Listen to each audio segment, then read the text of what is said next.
So I said, Fabienne, maybe you want to present Hope France, and she prepared it. But she's sick, she's very sorry, she sent me a message, I really can't join today, so pray for her, hopefully she'll be with us tomorrow. So you're gonna hear me again. So let's talk about Hope France and what we do. So Hope France was created in 2018, so 5 years ago. So we have 4 projects. One in Paris, one in Lyon. They are small projects, I'll let you know about it. One in Madagascar, one in Bangladesh. That's why I put my Malagasy shirt. We have 67 volunteers in France and Madagascar.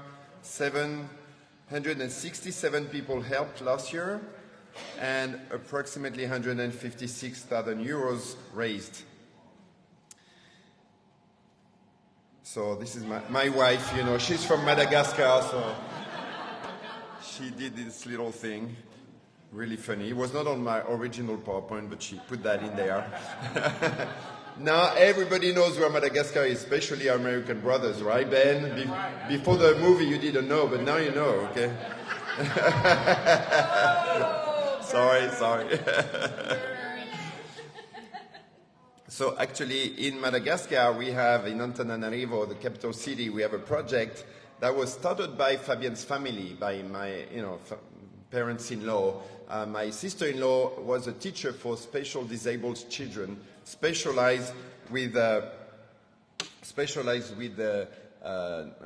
non-visible disability, like dyslexia, autism, things like that, learning difficulties and stuff like that. And at one point, the French high school there said, we cannot pay for you anymore. So the parents were left with no solution. So the family decided, well, we're going to create a school. So on their own land, with their own money, they built a school. And my sister-in-law began that. My father-in-law died a few years ago, and she was left totally, in desperation. She didn't know what to do. I said, well, I can start a non-profit in France. We have money here. I find money for you, and I'll help you with, she's great with the kids, but organizing a non-profit and all the money stuff, financial stuff, and in project engineering. She didn't know how to do that, so I'll help you with that. And that's when we created Hope France with another project that I'll talk a bit later. And this school is called Projects and Wings, des projets et des ailes in French, and Harry Elatre in Malagasy. So 3 years ago, there were approximately 12 children in that school. We sent money to build a second floor. I'm going to show you pictures. We really make the school much bigger with a lot of help. And I found money. We sent approximately more than 100,000 euros in the last 3 years there in Madagascar. 100,000 euros in Madagascar is a fortune. You can do incredible stuff. To build the second floor of the school cost 40,000 euros, which for us, with 40,000 euros, you don't build anything in our countries, but there you can build a second floor to the school. Did I say the church? The school. So this year is the first time that we have a whole team of teachers, and we have 70 kids this year. It's the most we've ever had there. And it's not yet, it is a bit connected to Hope Worldwide Madagascar, because we have an entity, Hope Worldwide Madagascar, there. But because it was a family project and funded by Hope France, we're doing all the policies now so that it really becomes a Hope project in itself. But now it's another non-profit, l'Association des Projets des Ailes, that we found. So we send money and we help them, and we're going to make it a Hope project. But my sister-in-law, when I asked her, I said, are you okay with Hope because it's part of the church? She knows the church, she's not in the church. I said, oh, I'd love to be a Hope project. That'd be awesome for us, And so she's really grateful. And after that, we had the idea to start another project called Quintana, means stars, in Malagasy. And it's aimed at helping local children, because to send a child to school in Madagascar, it costs 35 euros this year. It used to cost 25 euros last year. It's 35 euros. Minimum wage in Madagascar is 40 euros a month. So a lot of families cannot send kids to school just because they cannot pay for, the books and just the subscription. Even public school, you have to pay to enter public school. And so we decided we're going to send money. So I have a campaign, raise up money, send them. And we have helped about 200 children in the last 2 years go to school, pay for their thing and go to school. So this is the school before that my parents-in-law built, and this is the school now. So it's a beautiful school for Madagascar. Here are the different classes, little children. We have specific therapeutic activities, a library, offices, recess. And this is a story of Christian. Christian had a syndrome. It's a part of a chromosome that is missing. And so he's 35 years old now. And in Madagascar, when you're handicapped, they take it as it's a curse from God. And so the children are abandoned. Sometimes what they do, they will throw the children in a field, send some cows running, and if the child comes out living, it means that the gods wanted to protect him. But many children die that way. And, or sometimes they just kill them because it's a curse from God. So they have absolutely no chance in life. Christian was handicapped since he was a young boy. He's 35 years old now.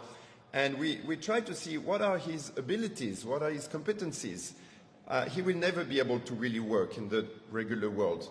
But we found out he's very sensitive. He has a very tender heart. And we use that sensitivity and hypersensitivity and tender heart to be the big brother for all the children in the school. So everybody loves Christian. He's the big brother. He's the one helping, and he's serving in the school right now as kind of his job. So he'll probably be in the school for the rest of his life. But this is an example of somebody who had absolutely no chance in Madagascar. And you can see he's very happy gardening there. And so these are the teams in the field distributing school supplies in the surrounding village, what I talked about. And here are the little kids with their bags ready to go to school. These kids wouldn't have gone to school because they didn't have 35 euros. So the Quintana project, 165 children helped this year. We're now buying a second vehicle because to go in these places, it's very remote places. And so we need special, four-wheel drive vehicle. So I've just gathered 10,000 euros to buy another one so that the team, it will get bigger. And we are hiring somebody just for that project now because it's becoming bigger and bigger. Of course, we don't give the money to the family. We give the bags. And we pay directly the school. We don't give money to the families. We give directly to the school so that we make sure the kids go to school. Same thing, we have all the rights to show the pictures. And here, Christmas party at the school. Distribution of gifts to all the children in the surrounding village. 244 children received gifts and food for Christmas. So this is a project in Madagascar. The main money we gather in France is to send to Madagascar. I really believe in Europe. Our main goal, we need projects for the poor in Europe, but our main goal is that the places where the money is have to send money. If France, Europe, the States don't send money to poor countries, who will? I mean, the money is here. And so I feel that my first mission is to send money where money is needed. And so that's why we're sending all of our money to Madagascar. Bangladesh, it's an opportunity we had as a big French company. It's actually called Kiabi. All the French people know Kiabi. It's the fifth fortune in France. It's a family that built an empire. Decathlon, if you know Decathlon, is the same company. And they were looking, because they produce clothes there for children and families in Bangladesh, they were looking for a non-profit to work with their foundation. And a lot of people told them, well, Hope is a very good one. You should go and see Hope Worldwide. So they went to see Martin Biapari in there, and they say, well, it's great, but we need to give in France because of tax problems. Do you have Hope in France? But Hope didn't exist. So Martin talked to Nadine, and Nadine said, I have an idea. And Nadine talked to me and said, maybe it's time to create Hope France. And it was at the same time that my sister-in-law needed help. So we hadn't even founded Hope France. We already had two projects, one in Madagascar, one in Bangladesh. It was really from God, totally from God. And so we started this program in Bangladesh, totally funded by this company. And we added another company, We Act for Kids Foundation. And they give 20,000 euros a year, every year. And we train 140 adults to industrial sewing and IT training. And Kiabi, this big company, Kiabi Life, they have a new president called Frank. I like this name. And Frank Kem, he's the general manager of all the human resources for this big company all over the world. So he has very high responsibilities. But he's also the president of the foundation and really has a heart for the poor. He said, I don't want a small program. I want an ambitious program. I want that in 10 years from now, we look back and we say, we have helped thousands of people. And we want to do it with hope. Can you help us? So I had the idea. I said, well, you know, I talked to him. I said, we have a concept called the Village of Hope. And we could do that probably if you have enough money. I said, we have money, no problem. We'll find the money. So Nadine got involved. Ian from India got involved. Martin is involved. So it's a big project. We have Zoom meetings now. And the board of directors validate the program. So we are going to start a Hope Village in Bangladesh. And they say, if it works, we want to start other Hope villages in India. Everywhere we produce, we want Hope villages. And they're ready to put the money. So it's serious stuff. And then we were really happy, but now we have a responsibility because we have to really make sure we do things correctly because, we cannot make mistakes with a company like that. But, that'd be a Hope Village, including everything, school, adult training, first aid medical center, sports program, and also food for children and the people. So this should that we're looking for a place now to build the building.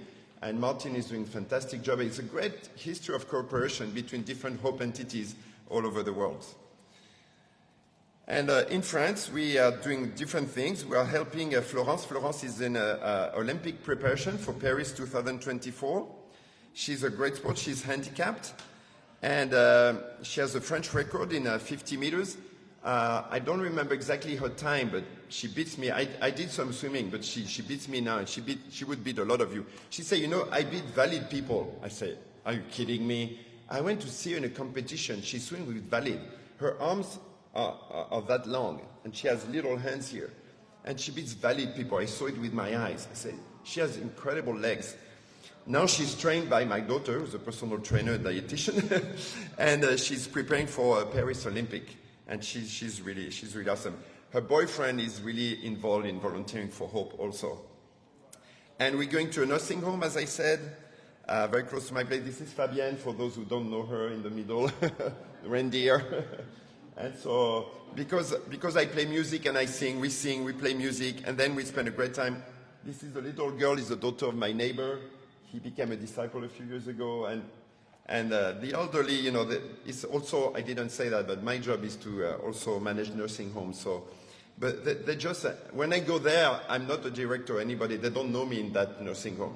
I'm just Frank, the volunteer, and it's great for me. And we spend great time with people, and every time they say, it was so good, what you did to us was so good. We just go once a month because we don't have enough volunteers, but we try to do more and more. And one of my friends who's not a disabled is playing the clarinet over there too. And in Paris, they help the homeless people. You have a group of volunteers from Paris for helping the homeless. But we'd like to do more in France, of course. But this is what we do right now. A lot of our job is to find money and send it to where money is not, and also help the poor, needy, and elderly in France. So thank you for listening. And if you have questions about Hope France, I can answer.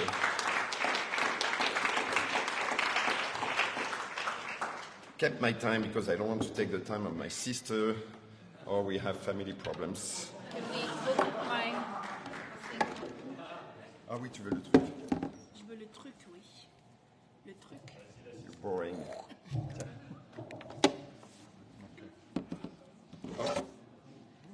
Okay. Let's see if this works. All right. Give me a sec here.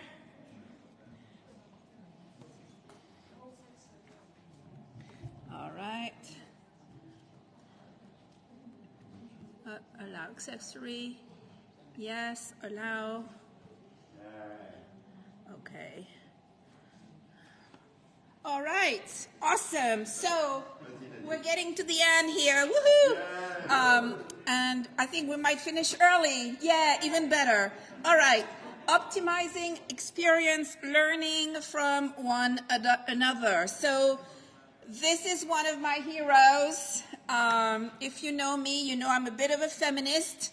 And Ruth Bader Ginsburg, she's this amazing woman, judge on the Supreme Court in the U.S., and she's passed away.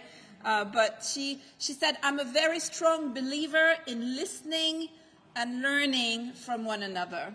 And it's so great to be together in this group. I don't know about you, but I feel like I'm with kindred spirits here. People who feel and have the same passions as we do. And, I feel very strongly about the intersection of service, faith, our whole Christianity, the way we follow Jesus includes service to our communities. It is not a separate thing that Hope Worldwide does. It is part of our spiritual life. And, it's so wonderful to be together. At a time like this, we hear great news, right? A lot of great news. We also hear about a lot of great strength in other programs, great ideas. We hear about victories and amazing things that all these different programs are doing, and it is so inspiring, right? We also hear about things that maybe didn't go so well, about failures, and we tried this and it didn't work, or we tried this for 5 years, 10 years before we got any results. So we learn as well a lot from all of that, and so what can we learn? Why are we here? Why do we have a conference? Why do we travel from our homes, find babysitters for our kids or drag our kids along with us, right, Priscilla? So what can we learn? Asking questions from one another. I think even today, the interactions, the interactive sessions are so good, to hear what everyone's convictions are, what their experiences are. It is so amazing, it's so dynamic. We're not just sitting here listening to a lecture. It's about, okay, let's interact, let's hear from one another. Today, we've heard some amazing presentations already. You've probably learned some things or thought, oh, that's a great idea, we should do that. Oh, I'd never thought about it that way. Or maybe we've had interactions, at breakfast or lunch or in the fellowship, just talking to people, and something strikes you and you think, oh, what a great idea. And then the next time we meet at the next conference, we'll remember, that interaction changed my life. I think Fionn mentioned it earlier. He came 4 years ago to the conference, and you'll hear tomorrow what that conference 4 years ago, the impact that it had on him. And so times like this can be real catalysts and a trigger for amazing things to happen. I know this morning I was sitting at breakfast with Justine from Germany, and she was sharing with me, and we've worked together a lot over the years. We did a big youth corps in Germany a few years ago, working with refugees. So they'd always had a refugee program in Berlin. So when the crisis with Ukraine happened, they were totally ready to take that on. And I thought, what a great concept to have the kind of programs that are ready to take on a crisis.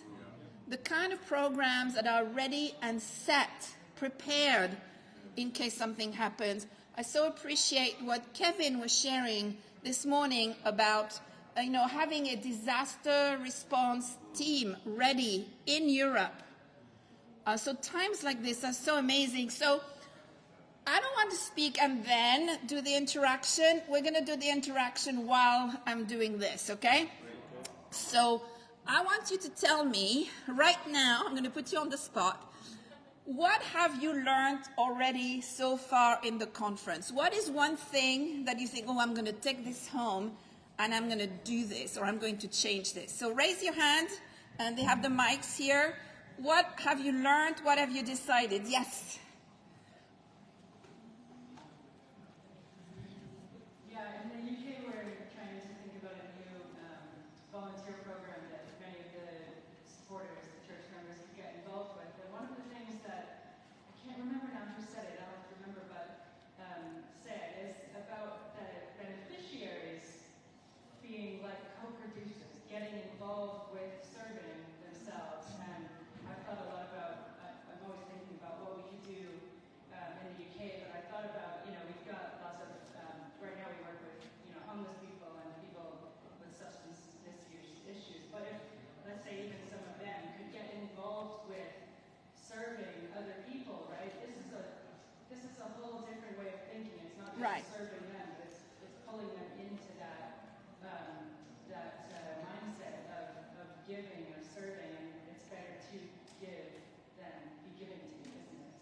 Excellent. Something that really inspired me. Excellent insight. Anybody else? Decisions we've already made today, or things we learned.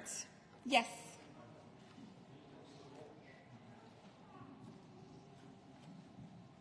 Regards from Prague to the Republic to everybody.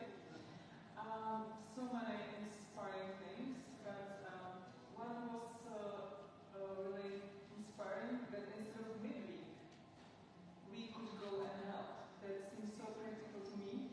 Right. Because sometimes we see like there are so many needs in our family group, we need to do so many things, but when we just go and help others, our problems like get very little and less.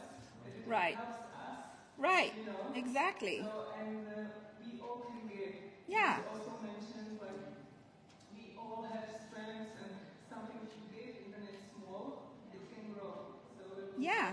so inspiring. Exactly. Why have another meeting when you can go and serve, right? What a concept. Okay. And with the young people, it was really good, like, because we tend to mentorize young people and belong, so it really helped me to hear young people, like, make it simple, you know, like, say a few words and that's enough, you know, so it's really helpful, so thank you for sharing. Okay. Who else? Yes. Yeah, I'm from Sweden. I really like the thing about sowing this little seed and wait and see what can grow. And I decided to talk to, I have many problems in my life, so I go to many medical people. I'm going to ask each and one of them if they want to go and serve and do things. And I haven't thought about doing that earlier. So. Awesome. Okay. Who else? Any other decisions? Lessons learned? Thierry. Yeah, I think I got convinced that we need to have the FEMS program a focus on hope and poor need. So we'll work on that for this year. Awesome. And you have a lot of great young people in your church. Okay. Anyone else? Yes. Gian Piero, Tristan. Anyone who doesn't know from Italy. One of the things that one of the things that was spoken about volunteers, that something that we haven't thought about, at least I haven't thought about, having a project, a small project in our own community. It doesn't have to be something big or to be centered, because, for instance, we live outside of the city of Milan, so it's not always easy to go to the other side, because it does take 45 minutes, an hour just to get there.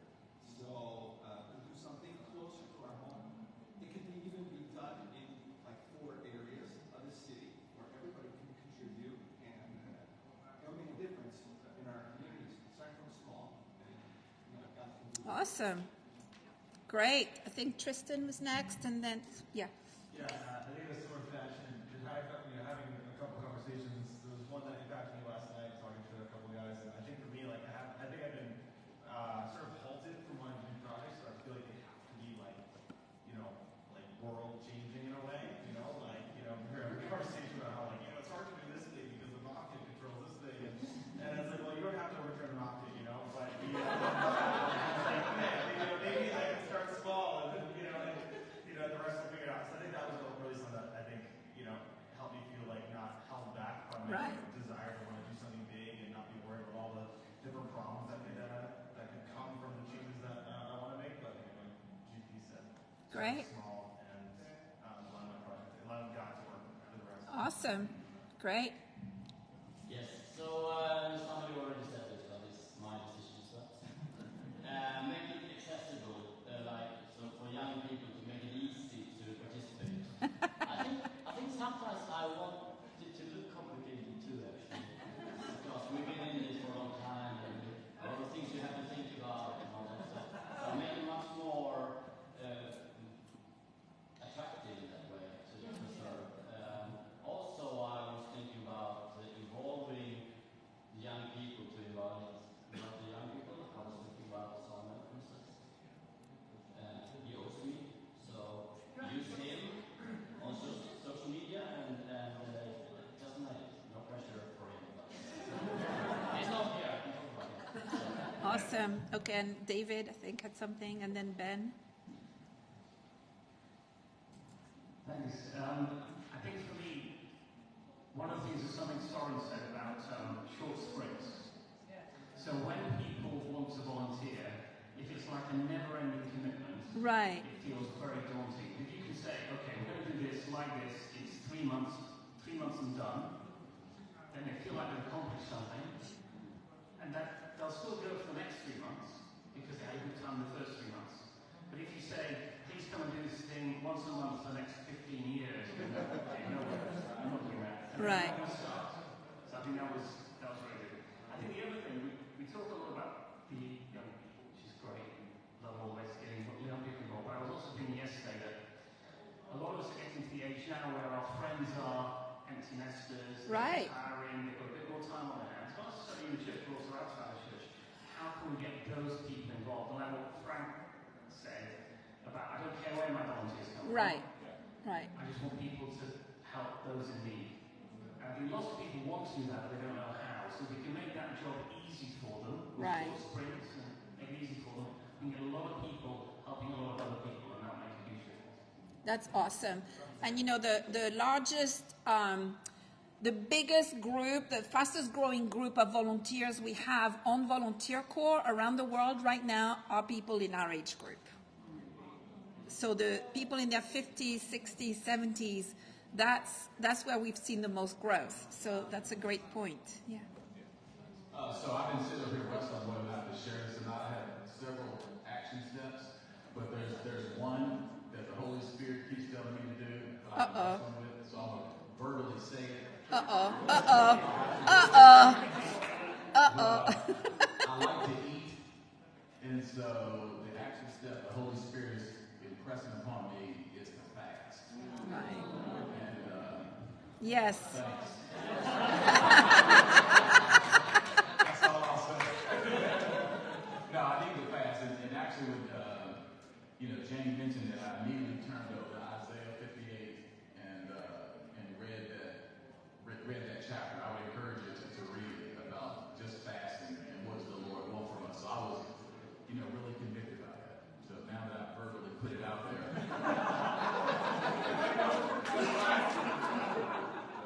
Amen. Awesome. Well, I'm sure there's a lot more that we've learned and we are going to learn, but I think if we're intentional when we come to a time like this about learning. Roxanne, you had something burning on your heart?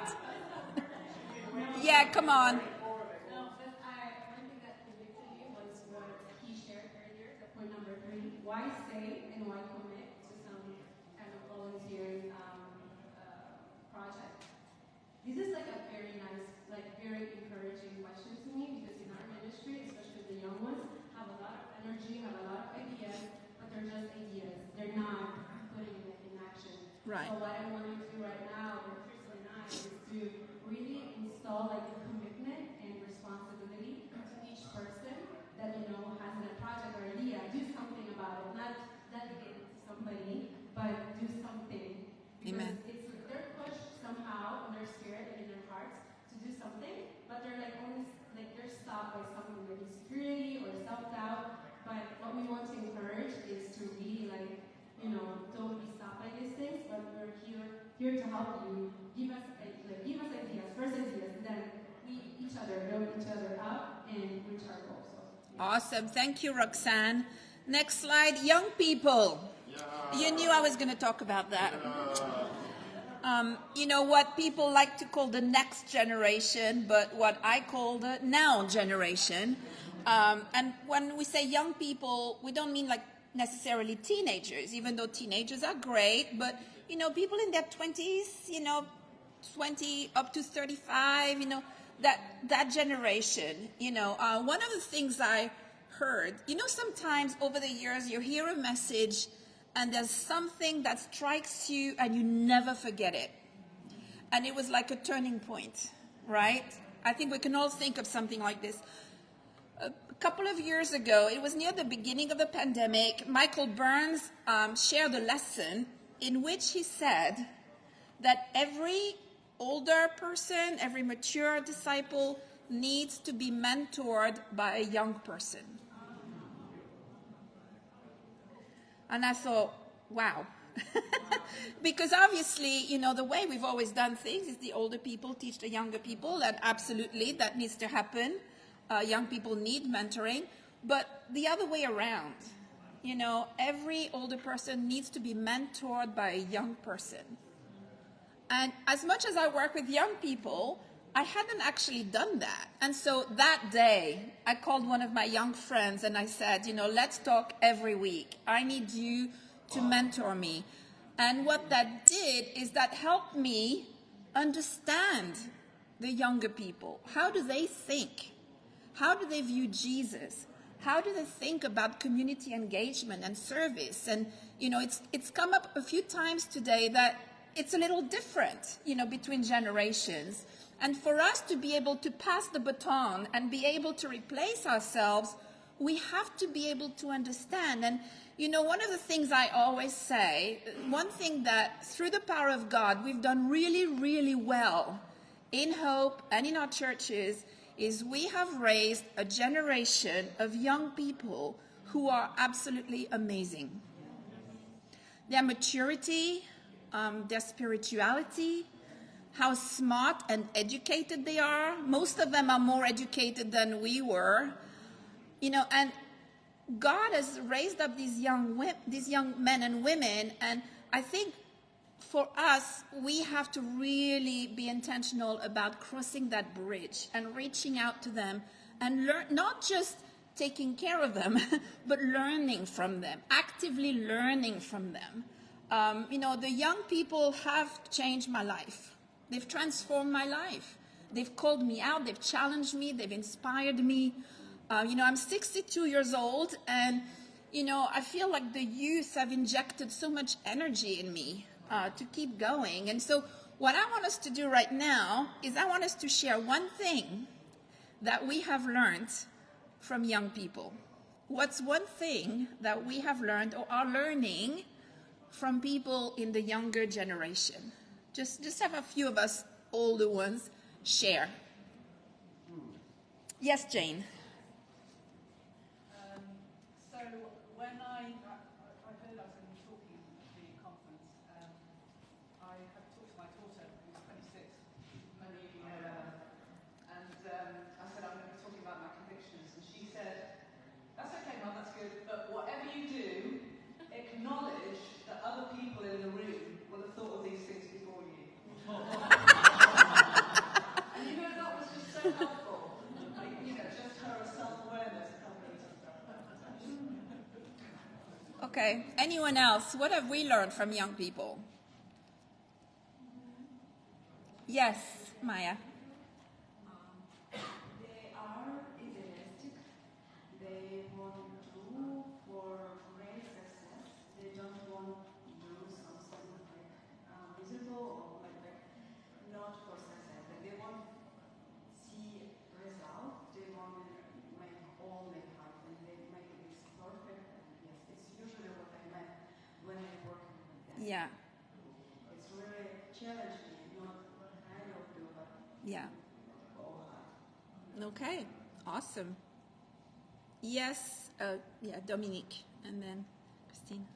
They want something simple to do. Sometimes we are afraid when we speak about something, an activity, they can be overwhelmed by the project. But if we break it with different steps and something simple, they will be willing to do it. Okay. Christina, I think, wanted to share. Oh, yeah, I mean, whoever, doesn't matter the order. Vali. I think I just say that I thought our generation is very sincere in the way we look at God. But my learning was, I think, and I know, it's just talking to a few of them, that it's a very difficult generation, very difficult world that they are in, but just the striving to be sincerely loving God and doing things is just amazing. Awesome. Okay. Christina. Yes, I think that they are not being judgmental, you say? Yes. They don't have the baggage that we have. They are much more open-minded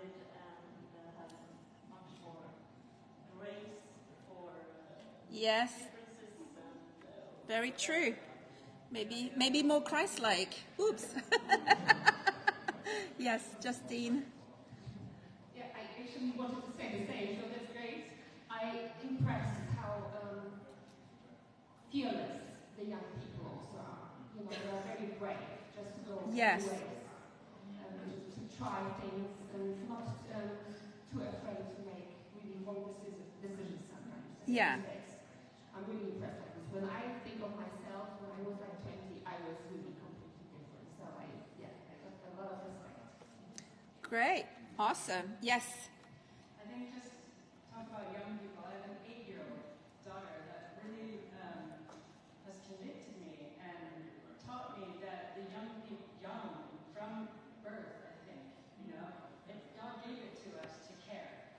God put that in our soul, you know, that we care about people. And just to listen to them and not, you know, think they're too young or dismiss their ideas, because there could be a seed in something that they're saying.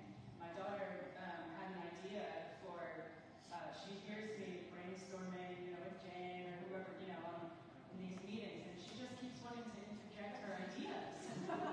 She had this great idea to go into schools and do assemblies about the work that we do, for example, with homeless people. And at first I was like, yeah, Hannah, be quiet, I'm in a meeting, so I'm talking, you know? But then actually she's like, wait, Mom, I have an idea, and now I'm working on a presentation for this, and, you know, I'm getting really excited about it. And yeah, so just to listen, I mean, from God put that in our hearts, didn't he? Awesome. To care. That's great. The young people have taught me to not micromanage.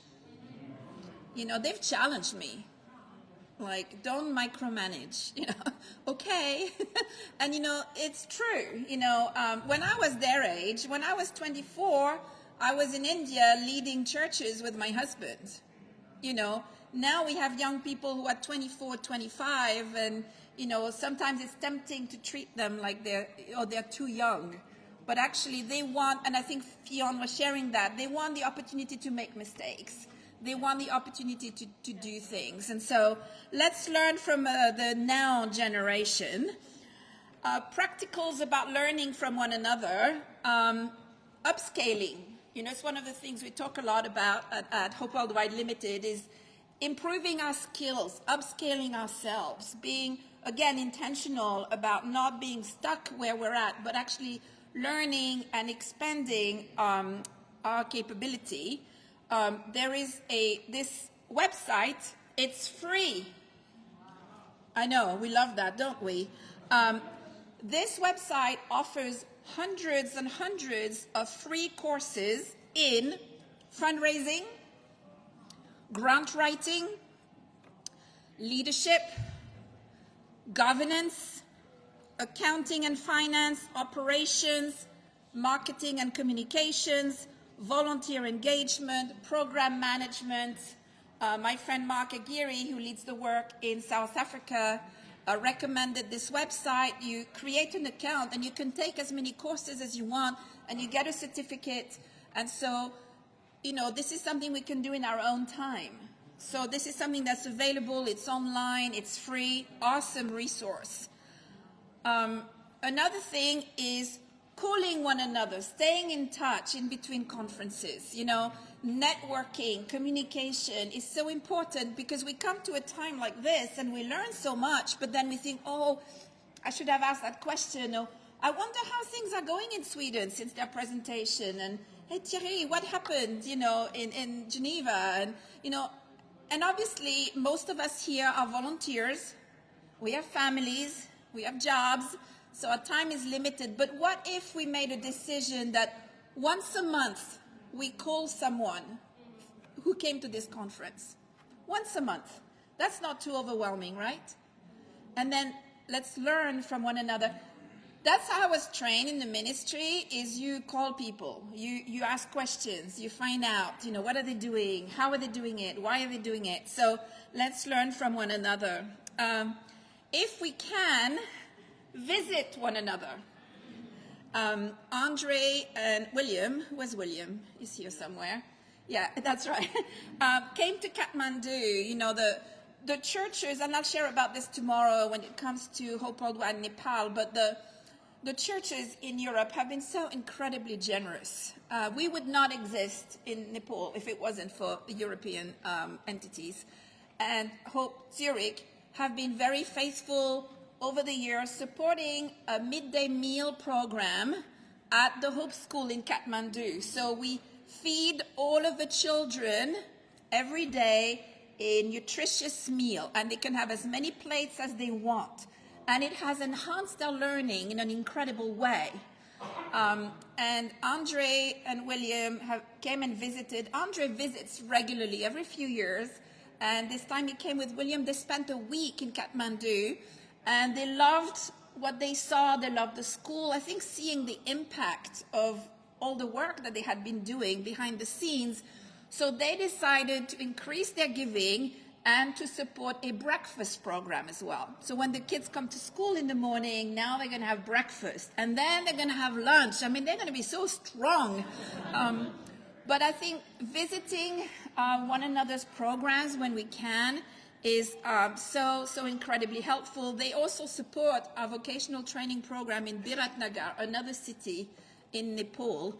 And money goes a long way in Nepal, so we're able to do a lot with the money there. So visiting one another, one way to be engaged and learn is to go on a volunteer corps.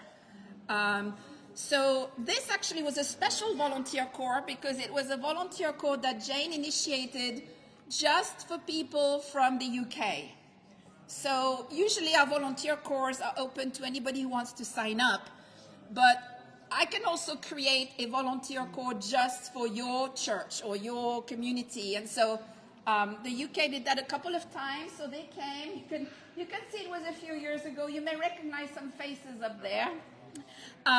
But, you know, going on the volunteer corps is a great way to experience a program in a deep way and learn from one another. And, you know, we should all have a mentor, someone who, you know, having a mentor at Hope Worldwide is an interesting concept because obviously we have a lot of amazing people at Hope Worldwide, but if we're going to be mentored effectively, we want to be mentored by someone who has been through what we're doing now. You know, like if you have a little program that's just starting, probably the best mentor is not going to be Jane, you know, in the UK where they have big programs, but it may be someone who is just leading a program that's just a little bigger than yours. You know, someone who has done what you're doing now, but they've moved ahead and they've progressed beyond that. So, you know, for us in Nepal, the program that mentors us in Nepal is a program in New Delhi, because they also have a school, but they're 10 years ahead of us. But they've done everything that we're doing now in terms of fundraising, networking, teacher training, expanding the school. So when we should all have somebody who's just a little bit ahead of us and learn from them and be mentored by them. That's another great way to learn. And if we do all these things, then we will reach the summit. I couldn't help it but, you know, mention these two. So Archie Kendall from the UK and then my husband, who's the one all the way on the right now are climbing a very tall mountain in the Himalayas. They left yesterday. They started climbing today. They should submit on November 1. They're raising money for the school in Nepal, but, you know, they're prayerfully going to reach the summit. But for us, you know, as we lead our programs, you know, knowing that as we learn from one another, we can really have amazing success because we rely on one another and from the experience that we all have. So thank you so much. We can or not have a discussion. I think we've already done quite a bit. And if you want to just end early, it's totally up to you. So thank you.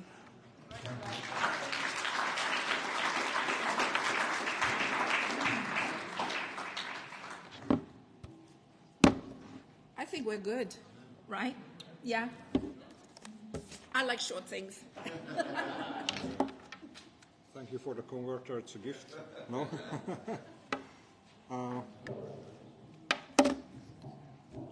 Actually, thank you very much both. What I learned, I like to think that I'm quite organized in a way, but just having your two presentations and all the information and impact and heart, it was just too overwhelming.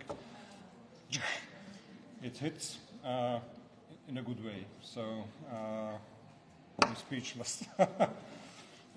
We are in time, 4:30. Originally we close at 5, but if you have nothing to do, we just we can end the session at 6 o'clock.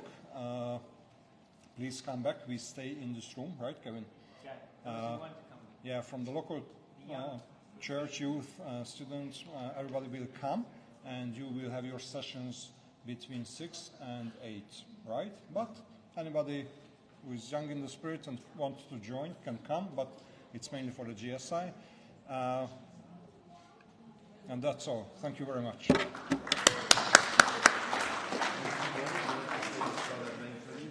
Tomorrow I show you the program once, just to see.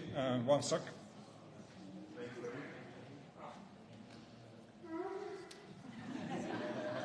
It was disconnected because Frank stole my HDMI cable. But actually, just very shortly, here we start at 9:30. So after, I guess I will go to the hotel. You know how to come. Come earlier, have your breakfast, have some sleep, relax, and we will follow the same schedule, so we try to be short and to be on time. Anything else? You can show the whole program. Yep. We have 2 minutes, so let's just look at the program tomorrow so everyone's 100% clear before we break up for the day. It won't take us long. There it is, Saturday. That's it. We start with Valley tomorrow at 9:30, so don't be late. So aim to get here for 9 o'clock like we did this morning. And then the dinner all together at outside location it won't be outside, it'll be inside the restaurant. What do you mean by outside